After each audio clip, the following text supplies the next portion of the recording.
ఆరూరులో జరిగిన భయంకరమైన యుద్ధంలో వీరమరణం పొందిన చోళరాజు అరంజయ చోళ సమాధిపై నిర్మించిన ఆలయమే ఈ పల్లిప్పడై ఆలయం. ఈ ఆలయాన్ని 1014వ సంవత్సరంలో రాజరాజ చోళన్ తన తాతైన అరంజయ చోళ కోసం నిర్మించారు. ఇంతకీ అరంజయ చోళ అంటే ఎవరు? పూర్వం నిజంగానే సమాధులపై ఆలయాలను నిర్మించారా? వీటికి సంబంధించిన ఆధారాలు ఏమన్నా ఉన్నాయా? అసలు పల్లిప్పడై ఆలయాలంటే ఏంటి? ఇలాంటి ఆసక్తికరమైన ఎన్నో ప్రశ్నలకు ఈ రోజు మనం ఈ వీడియోలో సమాధానం తెలుసుకుందాం. హాయ్, హలో, నమస్తే, వెల్కమ్ టు అవర్ ఛానల్ ఆలయ యాత్ర. ఈరోజు నేను మీ ముందరికి 1000 సంవత్సరాల క్రితం ఒక చోళరాజు సమాధి మీద నిర్మించిన ఒక అద్భుతమైన శివాలయాన్ని అయితే మీకు చూపించబోతున్నాను అనమాట. ఇలాంటి ఆలయాలని పల్లిప్పడై ఆలయాలు అని అయితే పిలుస్తారు. ఇలాంటి ఆలయాల గురించి తమిళనాడులో చాలా మందికి తెలుసు. కాకపోతే మన 2 తెలుగు రాష్ట్రాల్లో ఇలాంటి ఒక ఆలయం ఉందని కూడా ఎవ్వరికీ తెలియదు అనమాట. ఇన్ఫ్యాక్ట్ చెప్పాలంటే యూట్యూబ్లో ఇలాంటి వీడియోనే లేదనమాట తెలుగులో. సో మందే ఫస్ట్ టైం అనమాట. ఈ విషయాలన్నీ పక్కన పెడితే ఇంతకీ ఈ ఆలయం పేరు ఏంటంటే శ్రీ అరంజయ చోళేశ్వరర్ ఆలయం. ఈ ఆలయం ఎక్కడుందంటే తమిళనాడు రాష్ట్రం వేలూరు జిల్లాలో ఉన్న మేల్పాడి అనే ఒక చిన్న గ్రామంలో ఉందన్నమాట. ఈ ఆలయము వేలూరు సిటీ నుండి 30 కిలోమీటర్ల దూరంలోనే ఉంటుంది. అలాగే మీకు అన్ని రకాల సౌకర్యాలు కూడా ఉంటాయన్నమాట ట్రాన్స్పోర్ట్ విషయంలో. ఈ ఆలయం తాలూకు లొకేషన్ కూడా నేను మీకు డిస్క్రిప్షన్లో ఇచ్చుంటాను, చెక్ చేయండి. వీడియోని లైక్ చేసి స్టార్ట్ చేయండి. మన ఛానల్ ఏమైనా సబ్స్క్రైబ్ చేసుకోకుండా ఉంటే సబ్స్క్రైబ్ చేసుకోండి. రండి ఇప్పుడు మనం ఆలయం వద్దకైతే వెళ్దాం.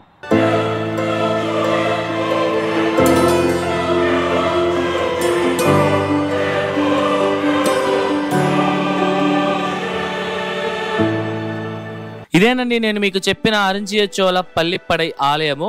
ఈ ఆలయం ప్రతిరోజు ఉదయం 7 నుండి సాయంత్రం 5 గంటల వరకు భక్తులకి అందుబాటులో ఉంటుంది.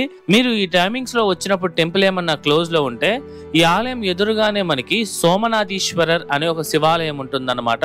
ఆ ఆలయంలో వెళ్ళి వాళ్ళకి చెప్పినట్టయితే వాళ్ళు వచ్చి ఈ టెంపుల్ అయితే ఓపెన్ చేస్తారు. అప్పుడు మీరు దర్శించుకోవచ్చు. రండి ఇప్పుడు మనం ఆలయం లోపలికి వెళ్ళి ఈ ఆలయం యొక్క పూర్తి చరిత్రను అయితే తెలుసుకుందాం. ఈ ఆలయ చరిత్ర గురించి మరియు పల్లిప్పడై ఆలయాలంటే ఏంటో తెలుసుకునే ముందు అసలు అరంజయ చోళ ఎవరు, ఇతని సమాధి మీద ఆలయాలు ఎందుకు నిర్మించారు అని తెలియాలంటే మనం ఆ అరంజయ చోళ గురించి తెలుసుకోవాలి.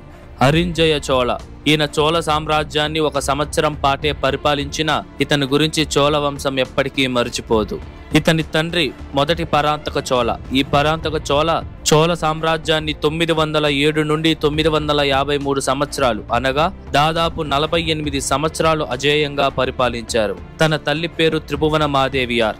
ఈమె చేర వంశానికి యువరాణిగా ఉన్నారు. వీళ్ళిద్దరికీ జన్మించిన వారే అరంజయ చోళ. ఈ అరంజయ చోళ 897వ సంవత్సరంలో తంజావూరులో జన్మించారు. ఈ అరంజయ చోళకి 2 అన్నయ్యలు ఉన్నారు. అందులో మొదటి అన్న పేరు రాజాదిత్య చోళ.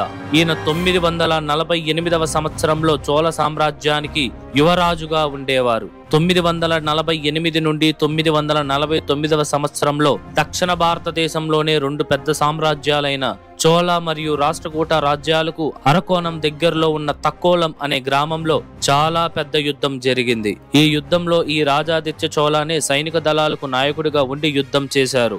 ఆటకూర్ అనే గ్రామంలో ఉండే శాసనాల ప్రకారం రాజాదిత్య చోళ యుద్ధ భూమిలో ఏనుగుపై కూర్చుని యుద్ధం చేస్తూ ఉండంగా రాష్ట్రకూట రాజ్యానికి మద్దతుగా వచ్చిన పశ్చిమ గంగ అనే వంశంలో ఉన్న 2వ బుతంగా అనే యువరాజు తన బాణం ఎగ్గుపెట్టి రాజాదిత్య చోళ మీద విసరగా రాజాదిత్య చోళ ఆ తక్షణమే మరణించారు. ఇతని మరణం రాష్ట్రకూట రాజుల యొక్క గెలుపుకి తోడయ్యింది.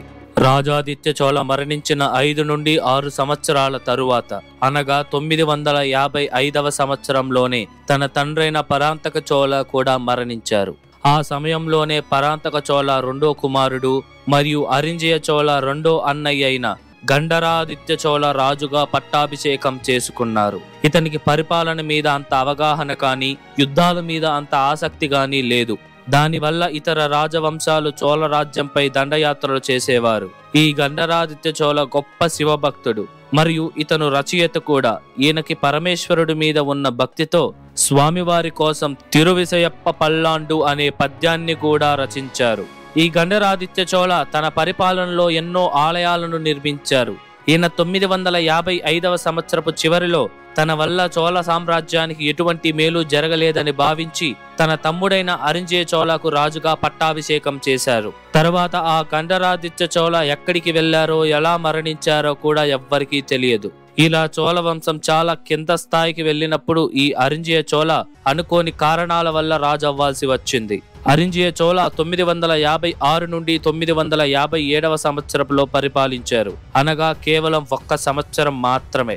ఈ 1 సంవత్సరంలో పాతాళానికి పడిపోయి శత్రు రాజ్యాలైన రాష్ట్రకూట, పాండ్యరాజులు ఎప్పుడెప్పుడు దండయాత్రలు చేస్తారో అని భయపడుతున్న చోళ సామ్రాజ్యానికి ఊపిరి పోశారు అరింజయ చోళ. ఈయనేం చేశారంటే కొన్ని చిన్న చిన్న రాజ్యాలతో చేతులు కలిపి సైన్యాన్ని కొద్ది కొద్దిగా పెంచుకుంటూ తూర్పు చాళుక్య రాజులతో చేతులు కలిపి తన సైన్య బలాన్ని ఎంతగానో పెంచుకున్నారు.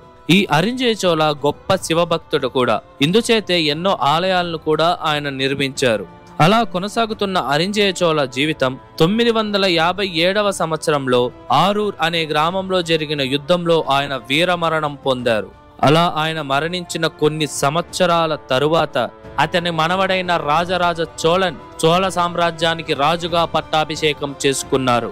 ఈ రాజరాజ చోళన్ 985 నుండి 1014 వరకు చోళ సామ్రాజ్యానికి రాజుగా ఉన్నారు. ఈ 29 సంవత్సరాల పరిపాలనలో ఆయన తన తాత కోసం ఈ పల్లిప్పడై ఆలయాన్నైతే నిర్మించారు. అసలు పల్లిప్పడై ఆలయాలంటే ఏంటో తెలుసుకునే ముందు అరింజయ చోళ రాజరాజ చోళనికి మనవడెలా అయ్యాడో తెలుసుకుందాం. అరింజయ చోళ వైడుంబ అనే వంశానికి చెందిన కళ్యాణి అనే యువరాణిని వివాహం చేసుకున్నారు. వీళ్ళిద్దరికీ జన్మించిన వారే సుందర చోళ. ఈ సుందర చోళ మొత్తంగా 3 పిల్లలకి జన్మనిచ్చారు. అందులో మొదటి కుమారుడి పేరు ఆదిత్య కరికాలన్, రెండో కుమారుడి పేరు అరుళ్మొళివర్మన్, ఆఖరిగా కుమార్తె జన్మించింది. ఆమె పేరే కుందవై. ఈ అరుళ్మొళివర్మనే అరింజయ చోళ యొక్క 2వ మనవడు. ఆయనే ఈ పల్లిప్పడై ఆలయాన్ని నిర్మించారు. అదేంటి, రాజరాజ చోళ కదా ఈ ఆలయాన్ని నిర్మించింది అని అంటారా? అసలు రాజరాజ చోళ యొక్క నిజమైన పేరే అరుళ్మొళివర్మన్. ఆయన రాజు అయిన తర్వాత రాజరాజ చోళన్ అని, పూర్తిగా శివభక్తుడిగా మారిన తర్వాత శివపాదశేఖరన్ అని పేరు మార్చుకున్నారు.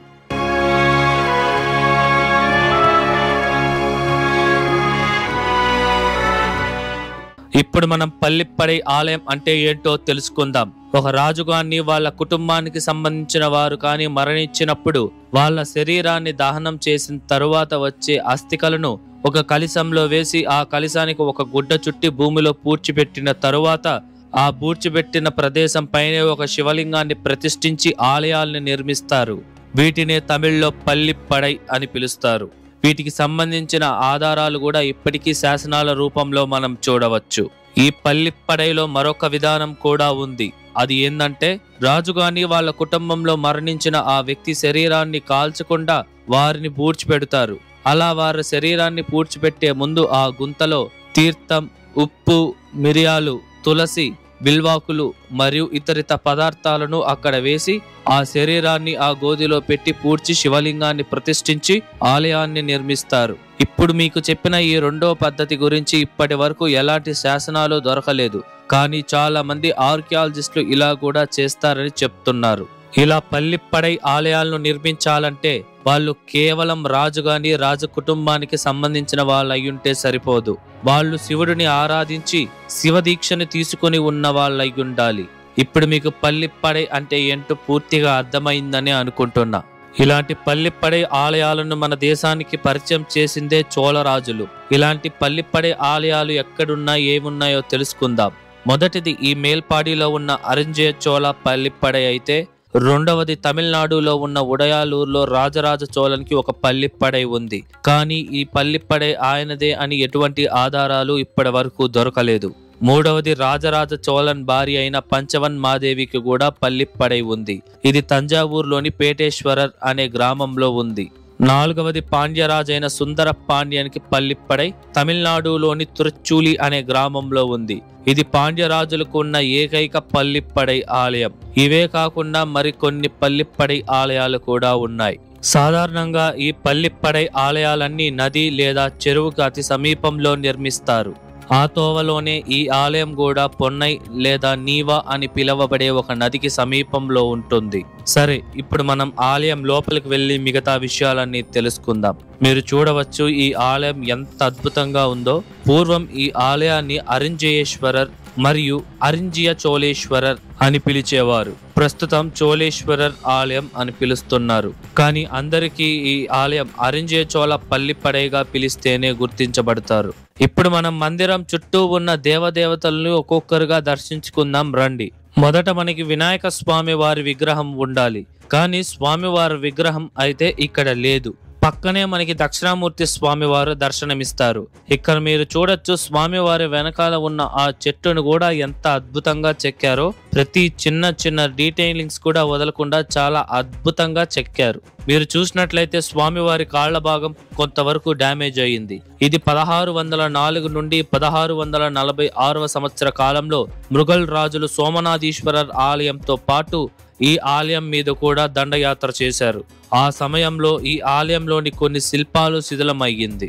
ఇప్పుడు ఈ మందిరం వెనక పక్క వస్తే మనకి సాధారణంగా లింగోద్భవర్ మూర్తి ఉంటుంది. కానీ ఈ ఆలయంలో లింగోద్భవర్కి బదులుగా శ్రీ మహావిష్ణువు 4 చేతుల్లో 2 చేతుల్లో శంకు చక్రాన్ని ధరించి నిలబడి ఉన్న భంగిమలో స్వామివారు దర్శనమిస్తున్నారు. అలాగే 4 ముఖాలతో జీవుల తలరాతలను రాసే బ్రహ్మదేవుడు కూడా ఉన్నారు. స్వామివారి పక్కనే విష్ణుదుర్గ అమ్మవారు ఉన్నారు. ఈ విష్ణుదుర్గ అమ్మవారు సాక్షాత్తు శ్రీ మహావిష్ణువు యొక్క సోదరిగా భావిస్తారు. ఈ విగ్రహాలన్నీ దర్శించుకొని మళ్ళా మనం ఇంకో ప్రదక్షిణకు వచ్చే సమయంలో మనం ఆ విగ్రహాల పైన ఉన్న అద్భుతమైన చిన్న శిల్పాలను మనం చూడవచ్చు. వీటిపైన భక్త కన్నప్ప పరమేశ్వరుడి కోసం తన కళ్ళును ఇచ్చే సన్నివేశాన్ని అద్భుతంగా చిత్రీకరించి ఉన్నారు. అలాగే ఇక్కడ పరమేశ్వరుడి మరొక రూపమైన భిక్షాధర మూర్తిని కూడా దర్శించుకోవచ్చు. అలాగే మీరు ఇక్కడ చూసినట్లయితే ఒక రాజు శివలింగాన్ని పూజిస్తున్న శిల్పాన్ని మనం చూడవచ్చు.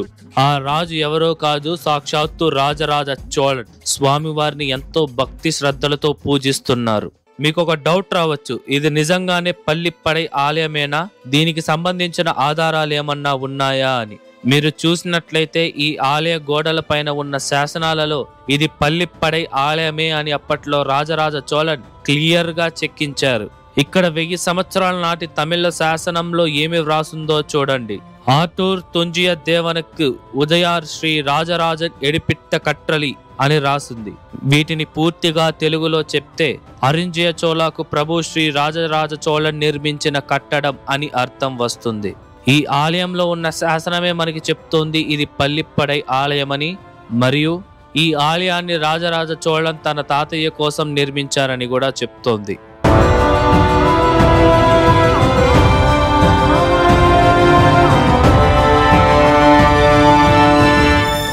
రండి ఇప్పుడు మనం స్వామివారిని దర్శించుకుందాం. ఇక్కడ స్వామివారిని అరంజయేశ్వరర్ అని, చోళీశ్వరర్ అని పిలుస్తారు.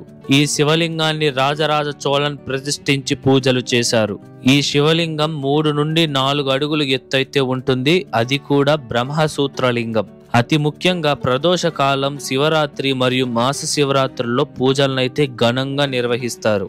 ఈ ఆలయంలో మరొక ఆశ్చర్యం కలిగించే విషయం ఏంటంటే ప్రతి సంవత్సరం, అది కూడా సంవత్సరానికి 2 సార్లు, మార్చ్ 21 నుండి 24, తిరిగి సెప్టెంబర్ 21 నుండి 24వ తేదీ సమయంలో సూర్యకిరణాలు నేరుగా స్వామివారి మీద పడుతాయి. ఇది చూడడానికి జనాలు తండోపతండాలుగా వస్తారు. ఇది ఈ ఆలయం యొక్క మరొక ప్రత్యేకతనైతే చెప్పవచ్చు.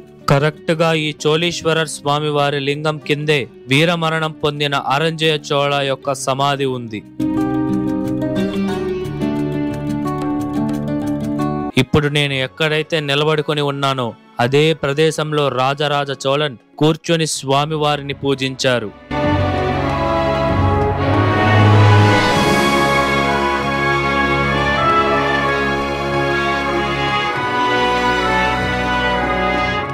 ఇంత గొప్ప ప్రదేశంలో నేను నిలబడుకొని స్వామివారిని హార్తిస్తున్నానంటే అది స్వామివారు నాకు ఇచ్చిన వరంగా భావిస్తున్నాను. మీరు కూడా ఈ వీడియో చూసి గమ్మున అయిపోకుండా ఈ ఆలయాన్ని దర్శించడానికి ప్రయత్నించండి. మీరు తప్పకుండా ఒక మంచి అనుభూతిని అయితే పొందుతారు. ఇది ఈ ఆలయం యొక్క పూర్తి చరిత్ర.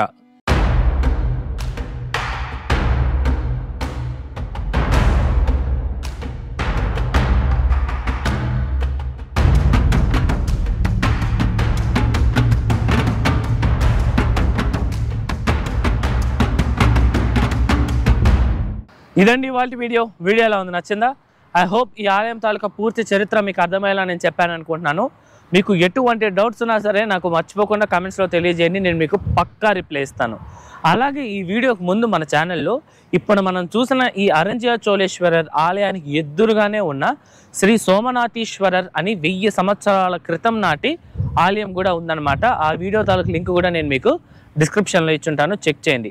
ఉత్తరమేరూరులోని బాలసుబ్రహ్మణ్య స్వామి వారి ఆలయము, అలాగే కాయారోహరేశ్వరర్ ఆలయం వీడియోస్ కూడా ఉన్నాయి, వాటి లింక్స్ కూడా మీకు డిస్క్రిప్షన్లో ఇచ్చుంటాను, చెక్ చేయండి. ఈ వీడియో ఎలా ఉంది, నచ్చిందా? నచ్చితే లైక్ చేయండి, మీ ఫ్రెండ్స్ అండ్ ఫ్యామిలీస్కి అయితే షేర్ చేయండి. మర్చిపోకుండా మన ఛానల్ అయితే సబ్స్క్రైబ్ చేసుకోండి. అలా సబ్స్క్రైబ్ చేసుకుంటే ఇలాంటి ఎన్నో అద్భుతమైన ఆలయాలు మీరు మన ఛానల్లో అయితే చూడొచ్చు. మరొక అద్భుతమైన ఆలయం వీడియోతో మీ ముందరకు వస్తా. అంతవరకు మీ శివ వరప్రసాద్ సైనింగ్ ఆఫ్.